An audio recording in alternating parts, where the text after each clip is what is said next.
Hello दोस्तों, good morning. आपका स्वागत करता हूं मैं अपने इस नए ब्लॉग में। जब मैंने अंगदान वाला ब्लॉग डाला था उसके बाद लोगों के बहुत सारे प्रश्न आ रहे थे, लोगों के बहुत सारे मेरे पास कॉल आ रहे थे। वो पूछ रहे थे कि कौन अंगदान कर सकता है और कैसे कर सकता है, कहाँ कर सकता है। इस तरह के बहुत सारे क्वेश्चन थे। उन सब क्वेश्चनों को मैंने इस ब्लॉग में कवर करने का प्रयास किया है। तो आप सभी लोग इस ब्लॉग को पूरा देखें तो आपको समझ में आ जाएगा कि अंगदान क्या है और अंगदान हम क्यों करें और कैसे करें, कब करें, कहाँ करें। ये सब आपको इस ब्लॉग में देखने को मिल जाएगा और अच्छी तरह आपको ये समझ आ जाएगा। इस ब्लॉग को आप ध्यान से देखें तो आपको सब कुछ क्लियर हो जाएगा। तो शुरू करते हैं। सबसे पहले बात करते हैं कि अंगदान क्या है। अंगदान वह प्रक्रिया होती है जो व्यक्ति या तो ब्रेन डेड हो चुका होता है या उसकी नेचुरल मौत होती है, तो उसके बाद उसके शरीर का अंग किसी जीवित ऐसे व्यक्ति के शरीर में डाला जाता है जिसे उस अंगों की ज़रूरत होती है। जैसे किसी का हृदय खराब हो गया है तो उसे उस व्यक्ति से हृदय की ज़रूरत होगी जो या तो इस दुनिया में नहीं है, मतलब कहने का मतलब है कि जिसकी या तो ब्रेन डेड हो गया है, मतलब एक्सीडेंट की वजह से ब्रेन काम करना बंद कर दिया है। इसमें जीवित भी दे सकते हैं। जीवित व्यक्ति कैसे दे सकते हैं वो मैं आगे आपको बताने का प्रयास करूंगा। तो आपको इतना पता चल गया होगा कि अंगदान किसको किया जाता है। अंगदान उसको किया जाता है जिस व्यक्ति को अंग की ज़रूरत होती है। उस व्यक्ति को जो अंगदाता है, जिसने अंगदान करने का संकल्प लिया है या जो अंगदान करना चाहता है, उसके शरीर से अंग को निकालकर उस व्यक्ति के शरीर में ट्रांसप्लांट किया जाता है जिसको इस अंग की ज़रूरत होती है। जैसे मान लीजिए किसी के लीवर खराब हो गया है तो उस व्यक्ति बिना लीवर के तो जी नहीं पाएगा, उसे लीवर चाहिए ही चाहिए। तो उसे लीवर कौन दे सकता है? या तो जिसकी ब्रेन डेड हो चुका होता है वो दे सकता है लीवर, और या कोई जीवित व्यक्ति भी उसे लीवर दे सकता है।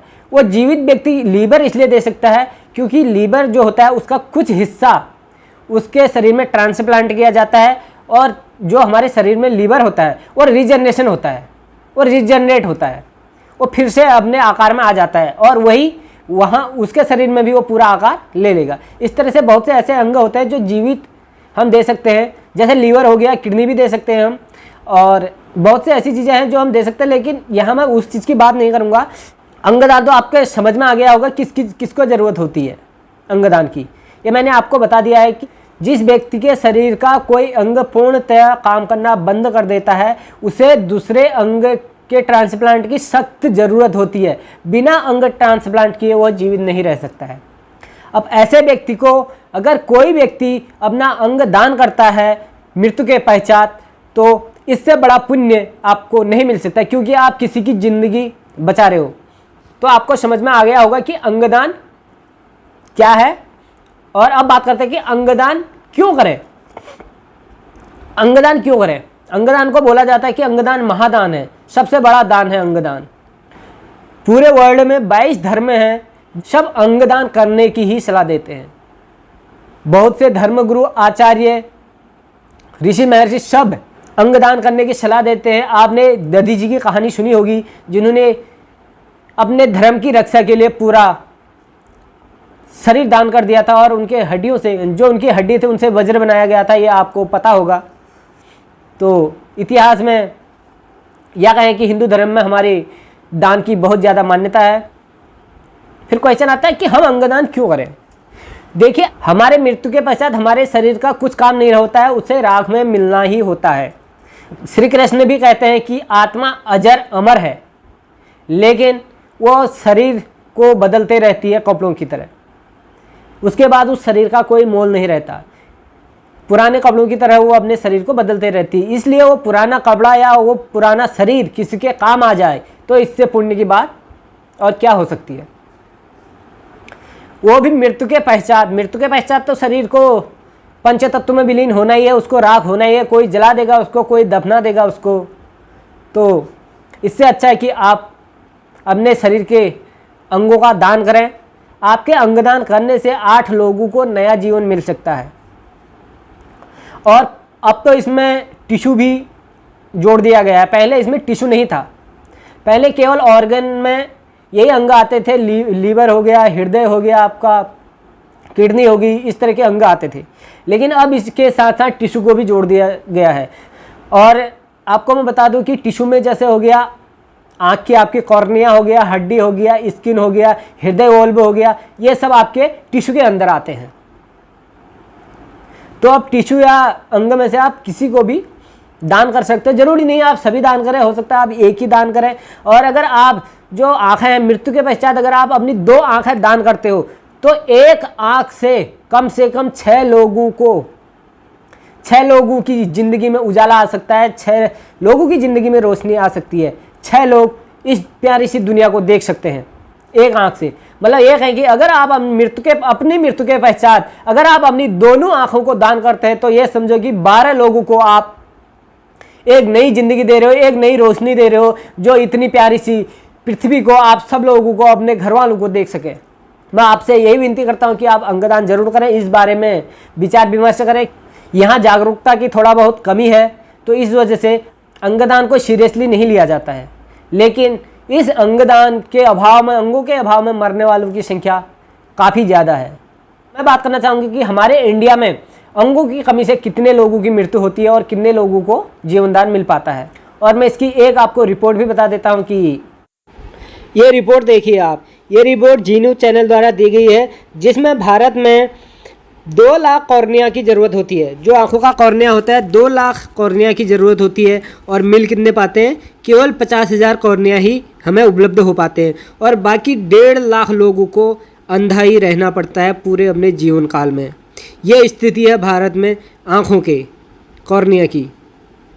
और यही स्थिति हार्ट की है। भारत में हर साल 50,000 हार्ट की ज़रूरत होती है, 50,000 दिल की ज़रूरत होती है, मिल पाते हैं मात्र 339, और बाकी 49,861 लोगों को अंग न मिलने की वजह से अपनी जान गंवानी पड़ती है। ये स्थिति बहुत ही निराशाजनक है।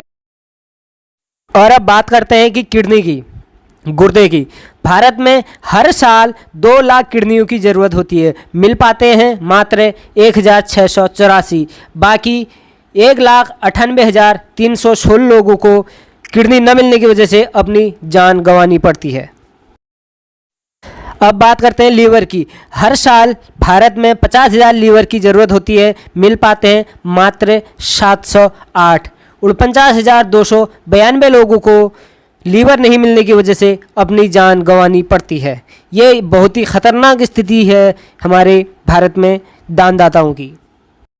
ये खतरनाक स्थिति भारत में इसलिए है क्योंकि भारत में 10 लाख में से एक व्यक्ति भी अंगदान नहीं करता है। वहीं अमेरिका में थोड़ा स्थिति बेहतर है, वहाँ 10 लाख में से 32% लोग अंगदान करते हैं, और स्पेन में हर 10 लाख व्यक्ति में से 46 लोग वहाँ अंगदान करते हैं। अंगदान के लिए कहाँ अप्लाई कर सकते हैं? आपकी स्क्रीन में आ रहा है noto.gov.in करके, आप इसकी साइट पर जाके अपने ऑनलाइन अंगदान के लिए रजिस्ट्रेशन कर सकते हैं और शपथ ले सकते हैं, और बहुत से लोगों की ज़िंदगी आप बचा सकते हैं, और लोगों की ज़िंदगी बचाकर आप उनके शरीर में अपने अंग देते हुए आप अमर रह सकते हैं। भगवान किसे बोलते हैं? भगवान उसे बोलते हैं कि जो किसी को नई ज़िंदगी दे सकता है।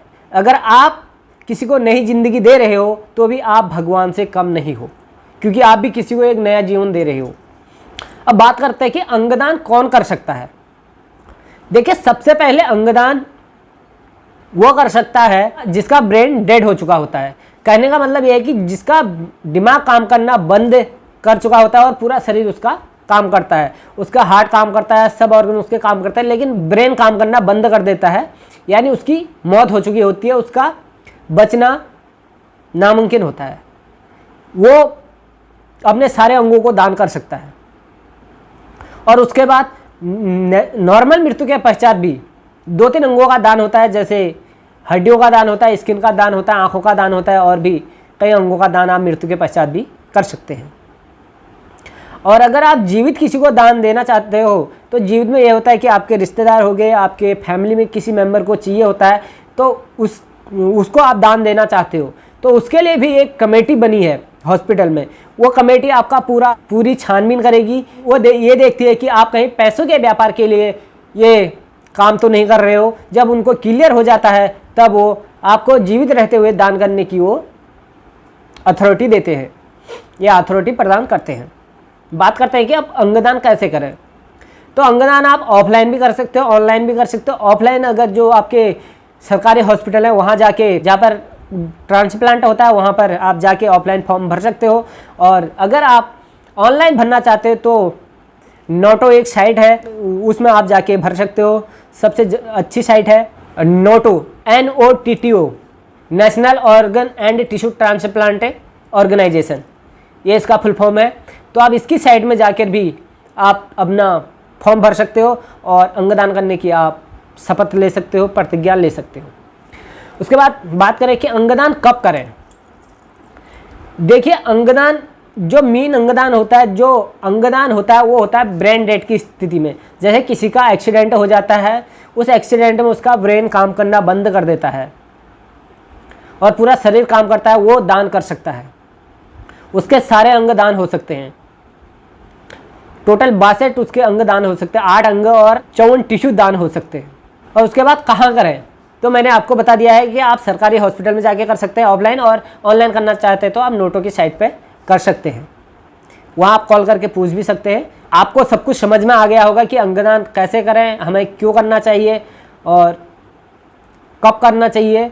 अब बात करते हैं कि अंगदान कौन कर सकता है। अंगदान 1 दिन से लेकर 100 साल के बीच का कोई भी व्यक्ति अंगदान कर सकता है। ये आप सभी लोग अंगदान जरूर करें और बहुत से लोगों की ज़िंदगी जरूर बचाएं। आप मृत्यु के पश्चात इस शरीर को मिट्टी में मिल जाना है, किसी भी काम का नहीं है ये शरीर। तो क्यों ना एक अच्छी पहल आपकी तरफ से हो और अपने इस अंगों का दान देकर किसी के जीवन को बचाया जा सके। ये बहुत बड़ा पुण्य का काम है। इससे बड़ा पुण्य का काम इस दुनिया में कुछ भी नहीं है, क्योंकि किसी को ज़िंदगी देना केवल ये भगवान के हाथ में है। जो ज़िंदगी देता है उसे भगवान बोला जाता है, और आप किसी को ज़िंदगी दे रहे हो तो आप भी भगवान से कम नहीं होगे।